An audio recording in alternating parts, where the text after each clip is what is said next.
Hello there, and a happy new year to you.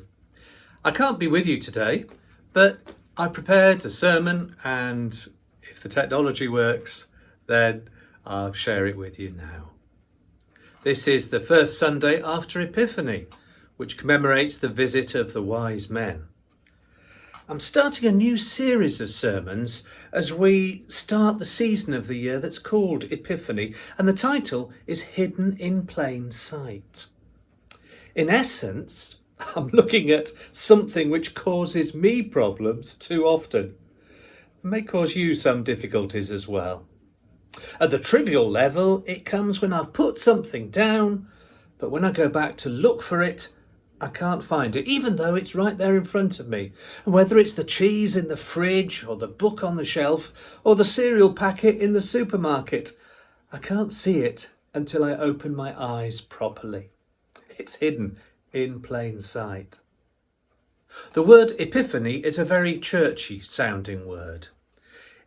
It's about seeing things properly. It's linked to the story of the wise men visiting Jesus. Foreigners from somewhere in the East. Foreigners, not Jews, with a symbolic value. You see, they represent the rest of the world. They represent us, as they found, hidden in plain sight, in a plain family, God's ultimate presence. The birth of Jesus, the promised Messiah of the Jews, is made visible to the whole world. The world, through the wise men, has an epiphany. We call them wise men, but how wise were they really? How good was their sight? In preparing this sermon, I had an epiphany about them. You see, I still think that though their perseverance was exemplary, I realised that they were thrown off course by their limited expectations. Their journey started, the Bible tells us, when they noticed a star which in the end would lead them to their destination. But for some reason, they decided that they were close enough to switch off the camel sat-nav because they thought they knew the way and went to the wrong place. Their mistake was to look for power among the powerful. Here we find them in this splendid city of Jerusalem as they say to each other, well, let's go to the palace to see the new king. They're looking for power among the powerful, at least powerful in terms which they normally understood. It was not just a fateful mistake, it was a fatal mistake. As we heard in the reading, a very anxious Herod was not the only person unhappy, all Jerusalem was as well. His anxiety meant he developed a dreadful plan A. Find the location, get confirmation, and then I'll go and worship him. Yeah. Don't judge a book by its cover. What he meant was, and get rid of the threatening brat. But after our reading concludes, having waited and waited and waited, Herod realises that he's been tricked and puts plan B into place. It doesn't matter about the collateral damage. Wipe out every newborn baby male in Bethlehem. And in a story which Matthew's Jewish readers would recognise as an echo of the trauma of the Israelite children in the time of Moses, the Christmas story was given a bitter aftertaste with the slaughter of the innocents. For Herod, the problem was hidden, but he had the power to believe that he could solve it. However, I think the real problem was that the wise men had limited their expectations, confusing human power with divine power, and could not see the truth. It was in front of them, but hidden in plain sight. All because, for a while, they stopped following God's guidance, that star. And the hymn that we've just sung asked the question they didn't ask. Who would think that what was needed to transform and save the earth might not be a plan or army, proud in purpose, proved in worth? Who would think, despite derision, that a child should lead the way? God surprises earth with heaven, coming here on Christmas Day. Sadly, this is a mistake which we can all make, even when, if we take a moment, the real truth is right under our noses. We can still choose to make choices, take decisions in the light of our painfully limited expectations. When I was training for ministry, our college principal talked about what sermons could look like. And this sermon is an example of what he referred to as a triple-pronged letter Y. Imagine a Y on its side.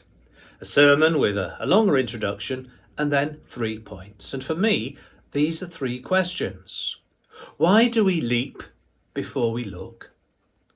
Why don't we think about the consequences? And why do we let religion set limits to God's options? So firstly, why do we leap before we look? There are many theories that exist about the way children learn. Educationalists over the years have seen different ways of doing it, and increasingly there's been a focus on the importance of learning from new experiences. Not simply chalk and talk, but giving children the opportunity to experience things, to explore, to use the imagination, to ask questions which begin not with why, but with why not? But something goes wrong.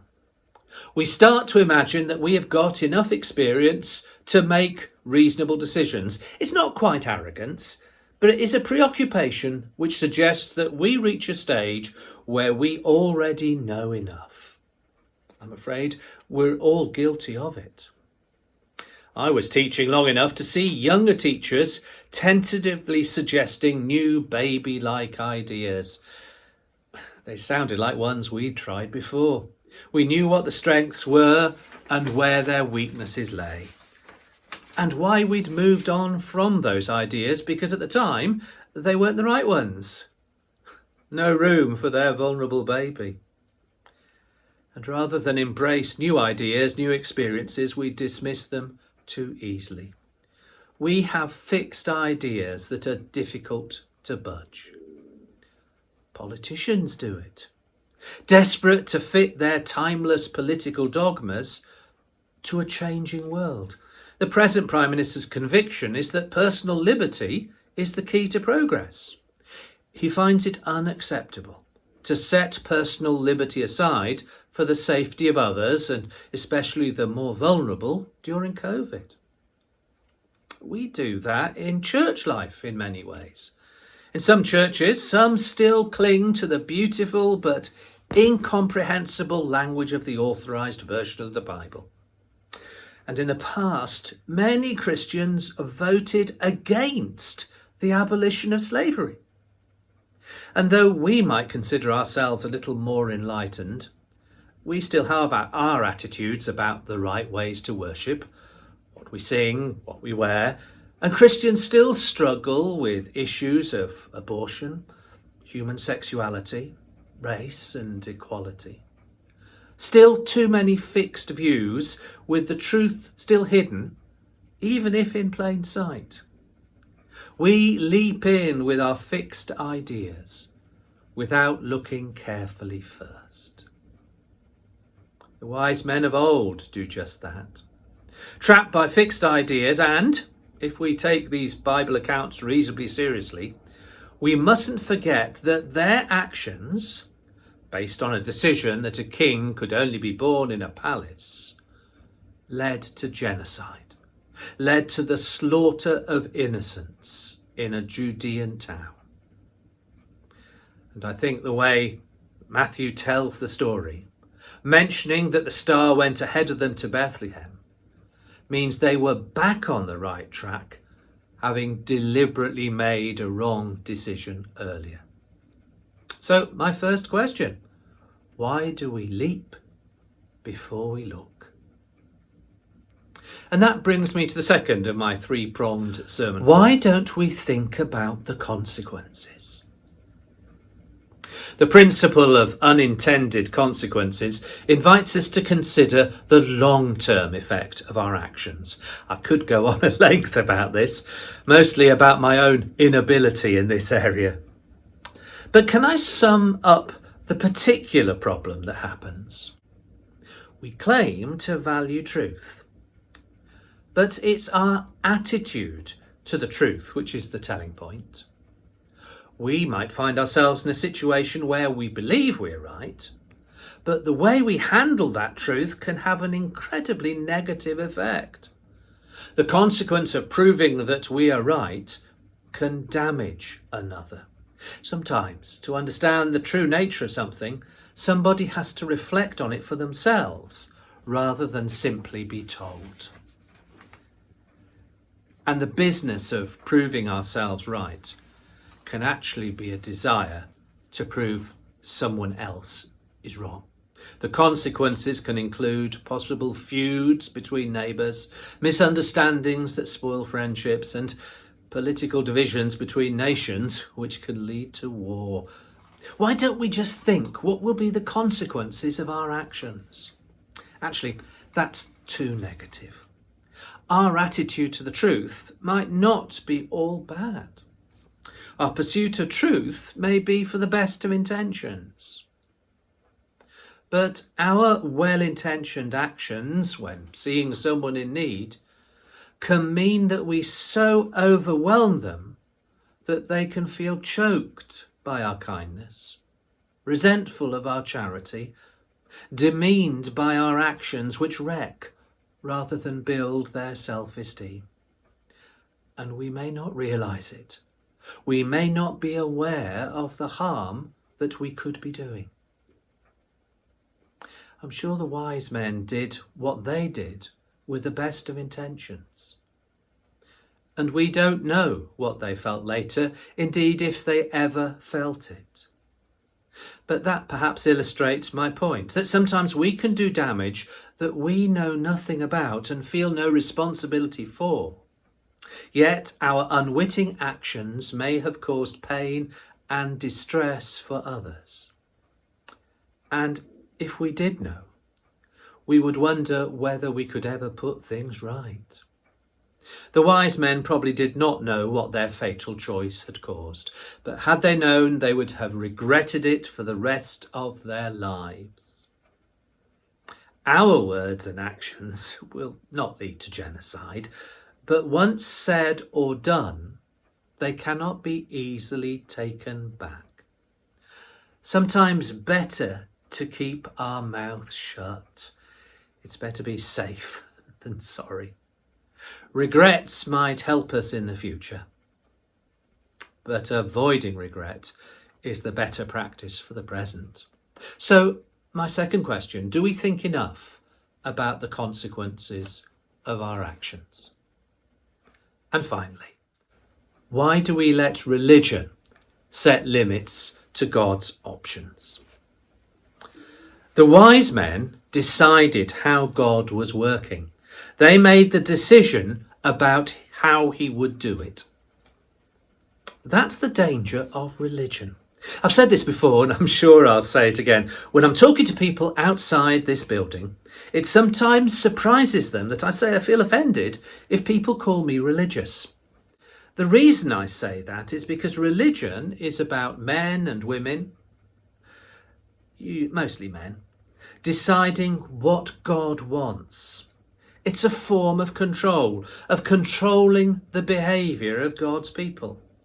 It was not that many years ago that Baptist churches used to issue communion tokens so that people were expected to register their attendance at the Lord's Supper and questions would be asked about their absence. Some might think that religion is even a way of controlling God. Instead of being described as religious, I explain that I would rather be described as someone who has faith, because faith is not always certain. Faith is open to the possibility of doubt. And although my faith is certainly not perfect, I do try to leave a bit of space for God. And this is where the wise men, using past experience with maybe good intentions, got it completely wrong. Man-made, failing solutions. I'm sure that our good intentions wouldn't lead to such catastrophic results. But at the start of a new year, whatever resolution you might try and set up for yourself, may I dare to offer a suggestion? That we stop trying to be religious. Instead, we keep exploring faith, because God is present everywhere, hidden in plain sight, and will be found by those who have the courage to look. Because then, my final question, we won't let religion set so many limits to God's options for ourselves and our world in the days ahead.